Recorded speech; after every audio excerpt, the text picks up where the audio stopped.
Rain was falling softly over Manhattan, making the city's lights blur into golden halos through the hospital window.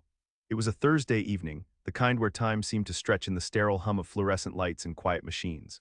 In room 917 of St. Ainsley Memorial, where the floor smelled faintly of antiseptic and lavender from the housekeeping carts, Eleanor Hayes folded a blanket over the thin legs of her patient. He didn't say anything, he rarely did. Victor Langford had arrived 2 weeks earlier in a storm of hushed tones and closed-door meetings.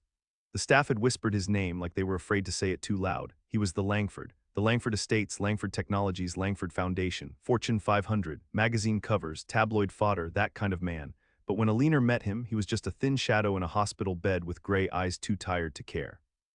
She checked his IV, made a note on the tablet, and turned to leave. His voice stopped her. "You always do that," he said, rough and dry, like words hadn't passed his lips in days. She turned slowly. "Do what?" "Tuck the blanket like I'm a child," he said, but there was no bite in his voice. She smiled gently. "You shiver when the AC kicks on. I figured you wouldn't want to ask." His gaze flickered. "I don't." Eleanor nodded once and headed for the door again. "Wait." This time it was soft, almost reluctant. She looked back. "Do you know who I am?" he asked. She considered him. "I know your name. I know you're dying." Victor gave a short laugh, surprised. "Most people led with the money." "I'm not most people." He looked at her like he was trying to read between her words, but Eleanor didn't flinch. She was good at stillness. It came from years of watching people fall apart and needing someone who wouldn't. "You can go," he said finally. But she didn't leave right away. She stepped closer, checked the oxygen monitor out of habit, then rested a hand on the metal bed rail. "If you ever want to talk," she said, "I'll be here, not because you're Victor Langford, just because you're someone whose heart is tired." That night when she left the room, something shifted, nothing dramatic, just a small tug in the thread of things like the start of a stitch. Eleanor's life wasn't grand. She took the 6 train home to her apartment in Mott Haven, which smelled like coffee grounds and old paperbacks. Her neighbor, Mrs. Rivera, always left her leftovers from dinner. Her cat, Atticus, met her at the door with his usual disapproval for her lateness. There were bills stacked on the table and a flickering bulb in the hallway she kept forgetting to replace. She liked her quiet. It had been hard-earned. After the miscarriage 3 years ago and the divorce that followed like the tide after the storm, she had rebuilt her piece by piece. It wasn't a palace, but it was hers. She didn't expect Victor Langford to keep talking, but he did. It started with small things, questions about the weather, her opinion on hospital food, observations about the books she carried in her bag. "You always have novels," he said one afternoon. "Don't nurses read manuals or something?" She smiled as she changed the dressing on his central line. "I like stories. People forget their medicine too." "Is that a nurse thing?" "It's a human thing." He grunted in response, but didn't look away when she smiled. A week later, he asked if she believed in miracles. "Not really," she said gently, setting his tray down. "Did you used to?" She paused. "I think everyone does, until they lose someone." He didn't ask who. She didn't offer. His condition fluctuated as terminal conditions do. Some days were sharp with pain. Other days he drifted in and out of sleep, the edges of his thoughts fraying. He refused most visitors. A lawyer came once. A woman in heels and a designer coat came another time and left crying. But Eleanor stayed. She kept showing up day after day with her steady hands and quiet voice and the faint scent of lilac hand cream. She began bringing him books. She read aloud to him when he was too weak to hold the pages himself. He never said thank you, not with words. But once, after she finished a chapter from Steinbeck, he whispered, "I forgot how much I missed listening to someone who doesn't want anything." She didn't respond, just turned the page and kept reading. By the 3rd week, the other nurses noticed. "You've become his favorite," Gina said, nudging her at the break-room coffee pot. "He doesn't even let Dr. Martin near him half the time." Eleanor shrugged. "He just needs someone to see past the name." "He needs a miracle is what he needs." But Eleanor didn't believe in those. Still, one morning she arrived to find his room empty. For a second her breath caught. Then she saw him in the hallway in a wheelchair, wearing a robe and looking out the window like it was his first sunrise. "I told them I wanted air," he said when he noticed her. "They said I shouldn't be moving. I said, who cares?" "You should have waited for me." He tilted his head. "Would you have come?" She nodded always. Something flickered in his eyes, something small but unguarded. I don't think I want to die, he said suddenly. I used to think I didn't care, but now I'm not so sure. Alina crouched beside him, resting her hand over his on the armrest. His skin was cold. The IV pump beeped softly behind him. What changed? She asked. He looked at her like the answer was obvious, then he turned back to the window. That night, as she clocked out and passed his room, she saw something that made her stop. On his bedside table was the book she'd read him, open to the last page, and beside it a single folded piece of paper. Her name was written on it. She didn't open it until she was home. The letter was short. I haven't felt like a person in years, not a real one. You made me feel human again. If I make it through this, it'll be because you reminded me how to want to. Thank you, Alina. She read it twice, then pressed it between the pages of her journal. Her fingers trembled. She didn't cry, not yet, but her heart beat differently that night, like it had woken from sleep. And for the first time in years, so did something else. Hope. Victor's chart had changed, not dramatically, just enough that Alina noticed. His labs weren't good, but they weren't getting worse either. His appetite was returning in odd, quiet ways. He started asking for tea black, no sugar, and he drank it slowly, like it reminded him of something. He requested music one day, classical at first, then jazz, then the gentle kind of folk that whispered more than it sang. The other nurses speculated. Maybe it was experimental meds. Maybe his body was simply stalling the inevitable, but Alina saw the truth in the quiet. He had started wanting to live.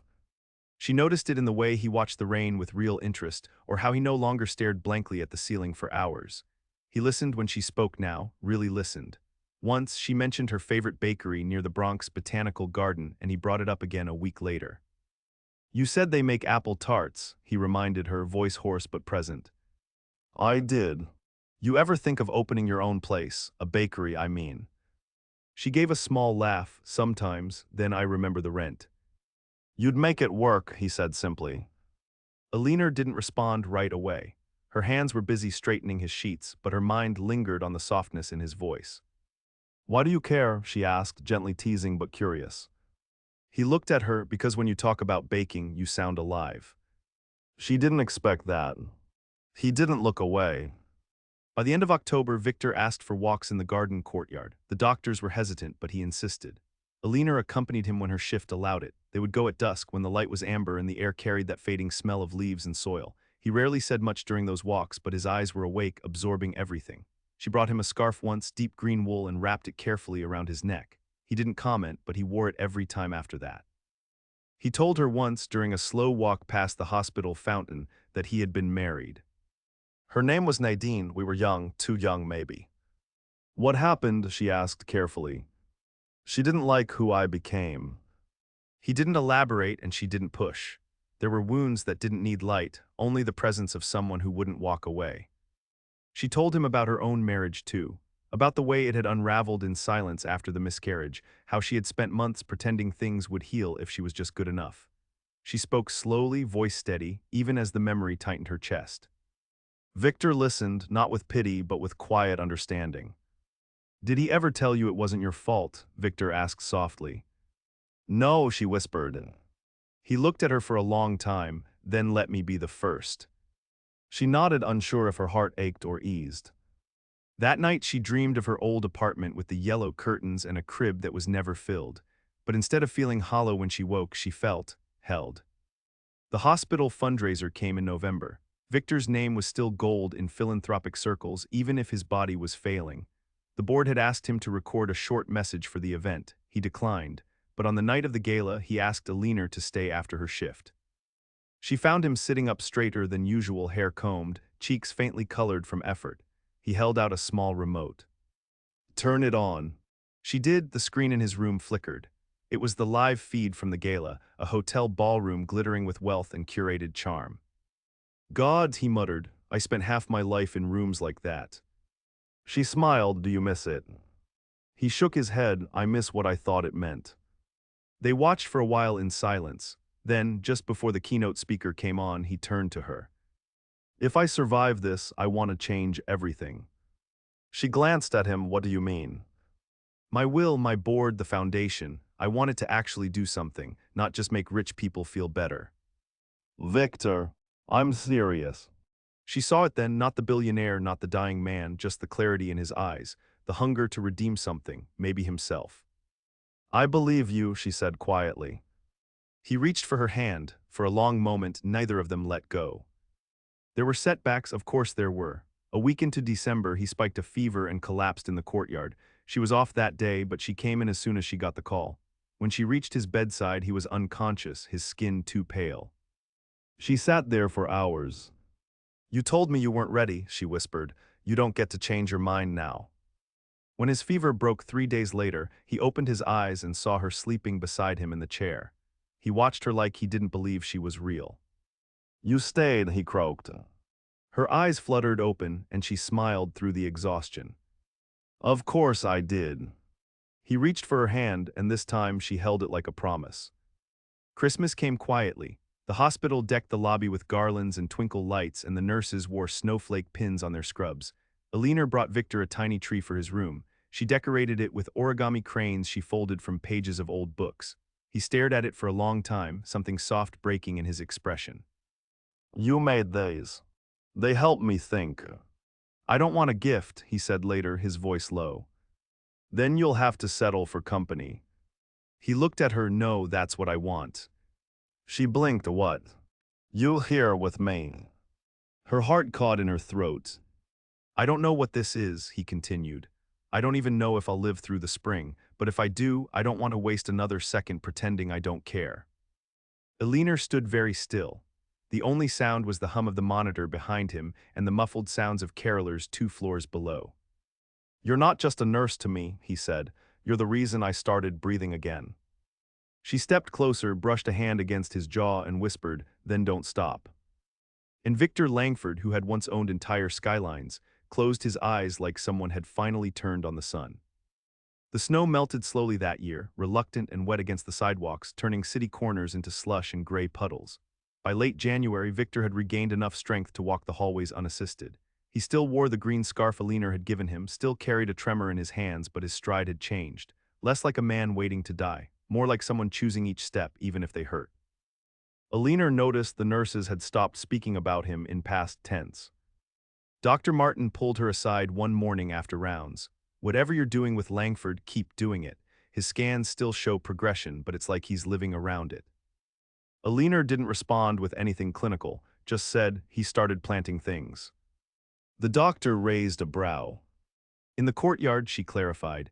He asked the grounds crew if he could have a corner of one of the raised beds. It's nothing big, parsley, thyme, some early bulbs. He says it's for spring. Dr. Martin gave her a long look, and in it was something rare in the hospital halls: wonder. Victor had never gardened before. His fingers were clumsy with the trowel, and his back ached every time he bent over the soil. But Alina watched him one morning as he knelt beside a line of barely green shoots and touched them like they were gold. I used to think patience was a poor man's virtue, he told her. Now I think maybe it's the only real kind of wealth. She sat beside him in the crisp air, hands in her coat pockets, chin tucked into her scarf. You're getting poetic. I'm getting honest. They sat in silence after that. There was no need to fill the space. Between them had grown something steady, not urgent, not fragile, just real. He began asking about her life more often. About her childhood in Pennsylvania, about the reason she chose nursing, about the woman who raised her, her grandmother, after her parents died in a car crash when she was 9. You've always been the one taking care of everyone else, he said one night as she adjusted his pillows. She nodded. It's easier than being taken care of. Victor looked at her like he understood more than she said. You don't have to do it alone anymore. And she believed him. In February, he asked her to leave the hospital with him. It wasn't permanent, just one day. A temporary pass signed off by the attending physician, complete with oxygen tank and emergency numbers in 3 pockets. He didn't want to go far. Just across the river, he said, there's a conservatory in the Bronx you mentioned once. Alina hesitated. She hadn't meant for him to remember, but he had. That morning she met him at the front entrance in her old wool coat, scarf pulled high, cheeks red from the cold. Victor stood beside the hospital car, leaning heavier on his cane than usual, but his eyes were bright. You're beautiful, he said without irony. She blinked. You're early. I was afraid you'd change your mind. I almost did. They didn't speak much during the ride. The city passed by in winter grays and worn bricks, and Victor's gaze lingered on everything. At the garden entrance, the air inside the greenhouse was thick with humidity, the breath of growing things, the warmth wrapped around them like summer pretending. They walked slowly, Victor's steps halting but determined. He stopped in front of a blooming camellia, deep red, and reached out. "I miss this kind of beauty," he said. She watched him for a moment. "You never stopped having it, you just stopped seeing it." He turned to her. "Not true. I saw it again the day you walked into my room." The silence stretched between them like held breath. Then, without asking, he took her hand. He kissed her that night, in the hospital courtyard under a stretch of stars barely visible past the city haze. It wasn't dramatic, no swelling music or whispered promises, just warmth and lips against lips and a hand against her cheek like he was learning it by heart. When they pulled apart, he didn't speak, just rested his forehead against hers. "I thought I'd forgotten how to feel this," he said eventually. "So did I," she whispered. The weeks that followed were both a gift and a quiet ache. Victor's body was still failing, the cancer had spread. No one said it aloud anymore, they didn't need to, but his spirit, whatever part of him had been closed off for decades, was alive. He laughed more. He let himself cry once after a nightmare, and she held him without speaking. He helped her set up a baking class at the hospital for long-term patients. She watched him wheel in a cart of ingredients with the clumsy determination of a man who had never used a whisk before, but insisted on learning. "You don't have to do this," she said, smiling at the flower on his shirt. "I do," he replied, grinning, "because this is the closest thing to happiness I've ever earned." And she believed that too. March came. The weather turned damp and unpredictable. Buds appeared on the courtyard trees. The parsley in Victor's garden box finally sprouted into something edible, and he made her taste it even though it was bitter. One evening, after most of the hospital had gone quiet, Millionaire found him staring at a photo. It was worn and creased. A black and white image of a boy sitting on the steps of a stone house, arms wrapped around a dog, eyes wide with something close to wonder. "Is that you?" she asked softly. He nodded. "I found it in an old file. I barely remember that boy." She sat beside him. He looks like he believed in everything. Victor studied the photo, then her. "He'd like you." She leaned her head against his shoulder, and together they listened to the quiet sound of spring arriving. That night, as she helped him into bed, he caught her wrist. "Millionaire." "Yes. I want you to have something." He reached into the drawer and handed her a folded letter. Her name was written in his careful handwriting. "I didn't want to wait too long," he said. She stared at it. "Is this?" "I don't want it to be goodbye, but if it is, I needed you to know what you've done for me." She swallowed, the weight of it suddenly too real. "You can tell me now," she said. But he shook his head. "You'll know when the time is right." And then he reached up, brushed a strand of hair from her face, and whispered, "Stay with me, please." And she did, all night, holding his hand, listening to the slow, stubborn rhythm of a heart that, despite everything, refused to stop loving. Spring arrived with the smell of damp earth and the sharp green of things beginning. The hospital courtyard began to fill with tulips and soft yellow daffodils, planted by hands long before winter fell. Millionaire found herself watching the garden more often, not because of the flowers, but because of the bench where Victor now sat most mornings, wrapped in his coat, breathing in life like it was medicine. He had outlived every prognosis. His oncologist called it a plateau, a word that lived somewhere between hope and denial. The tumors hadn't vanished, but they had slowed, some even shrank. There was no scientific reason for it, no clinical explanation. But Millionaire knew. He had chosen to live. And love, quietly, insistently, was carrying him through. In late April, Victor was discharged. It was meant to be temporary, palliative home care with the best doctors money could assemble. But the day he left, the hospital lobby felt different. Nurses gathered near the elevators. Even Dr. Martin stood with his arms crossed, nodding solemnly as Victor passed. Millionaire didn't work that shift, but she came in anyway, standing outside the hospital doors as the car pulled up. Victor saw her, opened the door himself, and stepped out, slower than usual but standing. "I wasn't going to leave without saying goodbye," he said. "I wasn't going to let you." He looked at her, then really looked. "You should come with me." The words caught her breath like a hook. "I have patience," she said quietly. He nodded. "I know, I just didn't want to go back to that house without you in it." It wasn't a plea, it wasn't even a question, just a truth laid bare. She reached up, fixed the collar of his coat, and whispered, "I'll visit after shift, every day." He closed his eyes for a moment, letting the warmth of her hands seep into him. "That's enough," he said. "That's everything." Victor's penthouse overlooked the park. It was large and spare, with white walls and floor-to-ceiling windows that made it feel more like a gallery than a home. Alina's first visit was on a Sunday afternoon. He met her at the door himself, unshaven but smiling. "I warned you," he said, gesturing to the echoing space. "It's sterile." She looked around. "It's quiet. Too quiet." She set her coat down and pulled a small brown box from her bag. "I brought noise." Inside were muffins she'd baked that morning, blueberry with lemon zest, the kind her grandmother used to make. She handed one to him, then wandered into the living room, placing a small vase of wildflowers on the table. Victor watched her move through the space like she belonged there. "I never made it a home," he admitted. She looked at him, then "Let's start now." That afternoon, they sat on the floor eating muffins and listening to vinyl records she found hidden behind a cabinet. He had forgotten he owned half of them. "You know this one?" she asked, dropping the needle on an old jazz album. He closed his eyes as the music filled the space. "My mother used to dance to this in the kitchen. I haven't heard it in 30 years. Alina held out her hand. He looked at it like it was a gift he didn't deserve. "Come on," she smiled, "just one dance." They swayed slowly, his head resting against her shoulder, their movements awkward and sweet and absolutely perfect. Over the next few weeks, their lives unfolded in fragments: morning tea on the balcony, crossword puzzles with messy handwriting, the smell of bread rising in her makeshift kitchen experiments. She brought over books, knitting needles, even a small wind chime that she hung near his window. Victor began writing again, not business memos but letters to estranged friends, to former colleagues, even one to his ex-wife, sealed and left in a drawer. "I want to make peace," he told Alina, "before I go."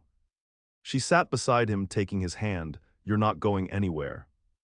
But they both knew better than to pretend. That didn't make the moments less beautiful, it made them burn brighter. One morning in May, Alina woke to a call from his night nurse. "He's asking for you," the nurse said. "He's lucid, but I think you should come now." She didn't ask questions, just dressed, took the train to the Upper West Side and ran the rest of the way. When she arrived, the apartment was still. Victor was in bed, propped against pillows, the light from the window soft on his face. He looked at her as she entered, eyes clearer than they had been in days. "I thought I might dream you," he murmured. She sat beside him, brushing back his hair. "You don't have to, I'm here." He reached to the side table and handed her the folded letter. The one he'd given her before, months ago. She'd never opened it. "Now," he said. With trembling hands, she unfolded it. "Alina, I spent half my life trying to outdistance death, and the other half pretending I didn't care if it came. Then you arrived, and for the first time, I understood that living is something you do with your heart open. If this letter finds you after I'm gone, know that you gave me more than time. You gave me a reason. I would have stayed a hollow man, but your kindness filled me, your presence steadied me, and your love, though you never had to offer it, saved me. You were never just a nurse, you were my only beginning." Ave. Tears slipped down her face, silent and aching. He reached for her hand. "I'm tired," he whispered. "I know," she said, "rest." But he didn't close his eyes. Instead, he watched her for a long moment and said, "I'm not afraid anymore." She kissed his forehead, holding his hand in both of hers. "Then you're free." He took one more breath. And then he was still. Not broken, just still, like a garden at dusk, waiting for the light to rise again. The funeral was held 3 days later in a small chapel overlooking the Hudson, far from the marble crypts and grand mausoleums the Langford family had reserved for generations. Victor had made it clear in his will, no black ties, no eulogies from people who had only known his net worth. He wanted warmth, he wanted stories. And he wanted Alina to speak. She stood at the front of the chapel, wearing a navy dress and a simple silver locket he'd left for her. Inside it, a sprig of dried thyme from the courtyard garden, wrapped in a piece of parchment with a single word written in his careful script. "Begin." The chapel held no crowd, a few dozen at most. Some of the nurses came, eyes red, a handful of people from his foundation, quiet and uncertain. A man in his 70s introduced himself as Victor's college roommate and cried during the prelude. Even Nadine, the ex-wife, sat in the back pew silent, her hands clasped like she was holding onto something long since broken. Alina stepped up to the small wooden podium and looked out at the gathered faces. Her hands didn't shake. Victor Langford lived in many worlds, she began. The world of skyscrapers and deals, the world of press releases and polished appearances, but near the end he lived in a different one. She paused, breathing in the quiet. He lived in the world of a hospital room that overlooked a brick wall and a single tree. In the world of tea sipped slowly, of soil between fingers, of words that weren't rehearsed, he lived in the space between heartbeats where real things finally begin. She looked down at her notes, then folded them and set them aside. I knew him not as a name but as a man learning how to be one again. He was kind, he was difficult, he was stubborn. And he loved with a clarity that left no room for doubt. He gave me books and silence and a letter that I will carry for the rest of my life. A hush settled around her. He said I reminded him how to want to live, but the truth is he reminded me how to believe again, in second chances, in small joys, in the simple act of staying. Her voice trembled now, but she did not stop. He wasn't healed, he was made whole, there's a difference. And I hope wherever he is, he knows, he made something beautiful before he left, something rooted, something alive. She stepped down, heart heavy but open. Outside, the wind carried a hint of lilac from the chapel's blooming hedges. Spring was full and unapologetic. The weeks that followed moved like soft tide. The Langford Foundation honored Victor's final wishes. A portion of his wealth was redirected toward a grant for palliative care programs, toward hospital gardens and mobile clinics, and one unexpected line item, a seed fund for women-owned bakeries in underserved neighborhoods. Alina received the paperwork in the mail. Along with it, a note in the firm, looping script of Victor's lawyer. He said you'd never ask, so he decided not to wait. There was a check attached, enough to lease a space, enough to try. She stood in the empty storefront on a rainy Thursday. The walls were chipped, the windows clouded, but in the back there was a kitchen, old but full of light. She placed Victor's letter on the counter. Then she unpacked the wind chime, the one he'd once called silly. It sang in the open window, soft and clear. She painted the front door pale yellow. She called the place Parsley and Crumb. People came slowly at first, locals, a few hospital staff who recognized her, then more. Word spread not because of advertising, but because of the way it felt to step inside, a place where grief wasn't pushed aside but folded into sweetness, where joy was quiet, not loud, earned, not assumed. She hung photos behind the counter, one of Victor in the hospital garden, grinning with a trowel in his hand, one of her grandmother kneading dough at a flowered table, and one of herself, younger, holding a notebook filled with recipes she'd once believed were just dreams. On the first day of spring, she closed early. She walked to St. Ainsley Memorial and sat in the courtyard, where the parsley had returned again without permission. She didn't speak aloud, she didn't need to. He was there, not in body, but in the taste of lemon zest, in the rustle of wind through the branches, in the way she still tucked blankets for patients who shivered without asking. That night she returned home, fed Atticus, set a loaf to rise for the morning, and opened her journal. She wrote one line. He was just a patient, I was just a nurse, but love doesn't care what we start as, only who we choose to become. She closed the book and smiled. And in the soft, unremarkable glow of a quiet evening, Alina Hayes, who had once stopped believing in miracles, knew she had become one.